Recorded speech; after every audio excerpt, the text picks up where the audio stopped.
Mapagpalang umaga po sa ating lahat. Purihin ang Panginoon sa kanyang pagpapala. Pinagkalooban niya na ulit tayo ng panahon at pagkakataon upang pag-aralan ng kanyang mga salita. It's April 29, entitled Feelings Not a Test. So tandaan natin, ang ating nararamdaman, hindi ito yung basihan sa ating pananampalataya. Atin po itong pag-aralan, sabi sa Hebrews 10:23, "Let us hold fast the profession of our faith without wavering, for He is faithful that promise." So dito, sa ating kitext pa lang, kinakailangan na panghawakan natin ang pangako ng Panginoon na tayo ay kanyang patatawarin at papabanalin at bibigyan ng gantimpala sa mga huling araw, na kailanman ay hindi ito mawawala dahil tapat si Kristo na nangako sa atin. The religion of Christ is not a religion of merry emotion. You cannot depend upon your feelings for an evidence of acceptance with God, for feelings are variable.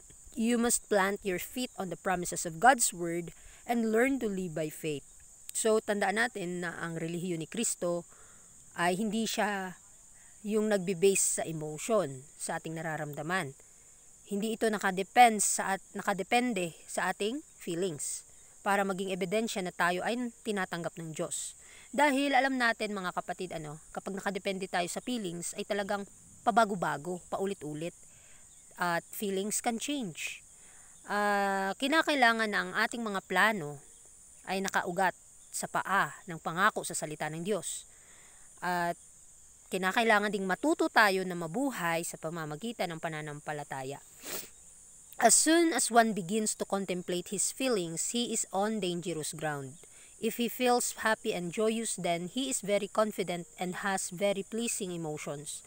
The change will come. There are circumstances that occur which bring depression and sad feelings. Then the mind will naturally begin to doubt whether the Lord is with him or not.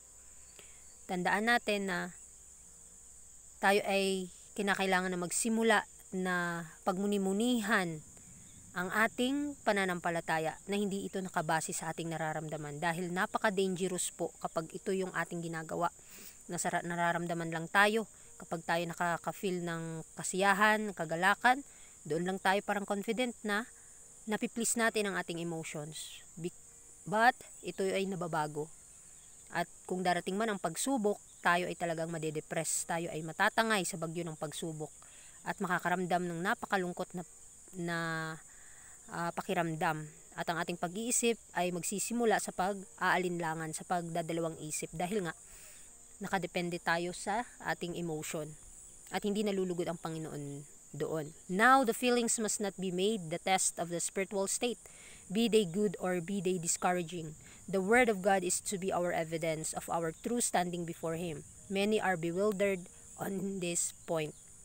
So ngayon, kinakailangan ng ating mga nararamdaman ay ating subukan sa pamamagitan ng espiritual na mga bagay, na kinakailangan na tayo ay humawak sa mga pangako ng Panginoon at wag tayong magdepende lamang sa ating nararamdaman, dahil ang salita ng Diyos, ito ay ebidensya na tayo ay nakatayo sa tunay na pananampalataya, at ang lahat ng ito ay ating matatanggap sa pagpaparangal sa Kanya. If you confess your sins, believe they are pardoned, because the promise is positive. If we confess our sins, He is faithful and just to forgive us our sins and to cleanse us from all unrighteousness. Why? Then dishonor God by doubting His pardoning love. So ang pangako ng Panginoon ay talagang napakalinaw. Tapat siya na nangako na patatawarin at lilinisin niya tayo at bibigyan niya tayo ng kanyang katwiran. Bakit pa ba tayo magdadalawang isip? Nadidishonor po natin ang Diyos kapag nagdadalawang isip tayo sa kanyang pag-ibig sa atin. Kapag kinonfess na natin ang ating mga kasalanan, manampalataya po tayo at maniwala na tayo ay kanyang patatawarin. Having confessed your sins, believe that the word of God will not fail, but that He is faithful that hath promised. It is just as much your duty to believe that God will fulfill His word and forgive your sins as it is your duty to confess your sins. Your faith must be exercised in God as one who will do just as He has said He would do, pardon all your transgressions. At kapag kinonfess na nga natin, inamin na natin ang ating mga kasalanan, nanampalataya na tayo sa salita ng Diyos, dahil ang salita ng Diyos ay hindi kailanman ay hindi mawawala. at hindi magbabago. Siya ay tapat na nangako sa atin na kapag pinagbutihan natin ang ating mga pagsusumikap na may pananampalataya, ang Diyos ay gagawa sa kanyang pabor, gagawa sa kanyang parte na tayo ay patatawarin sa ating mga kasalanan. At ang ating pananampalataya ay atin pang i-exercise, atin pang panghawakan sa Diyos, upang ang magagawa natin ay ang mga bagay lamang na magbibigay kaluwalhatian sa Kanya. Oh, how very many go mourning, sinning, and repenting, but always under a cloud of condemnation. They do not believe the word of the Lord. They do not believe that He will do just as He said He would do.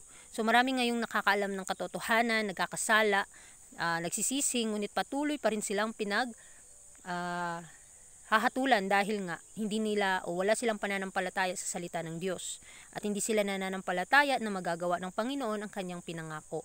You hurt the heart of Christ by doubting when He has given us such evidences of His love in giving His own life to save us, that we should not perish but have everlasting life.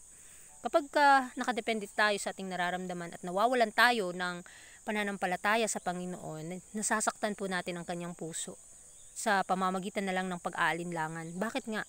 Dahil sa ating buhay ngayon, kapag nakadepende nga tayo sa ating nararamdaman, hindi na tayo hahawak sa salita ng Panginoon, dahil kapag kalabag sa loob natin ang mga bagay na nasa salita ng Panginoon, parang mawawala na tayo ng sigla na sumunod doon. Kaya kinakailangan magdepende po tayo sa salita ng Diyos at hindi sa ating nararamdaman. Dahil ibibigay sa atin ang ebidensya ng kanyang pag-ibig kapag inuuna natin na hanapin ang kanyang katwiran at ang kanyang kaharian, na tayo ay ililigtas niya dahil hindi niya gusto na ang ni isang kaluluwa ay mapahamak, kundi kailangan na tayong lahat ay magkaroon ng buhay na walang hanggan.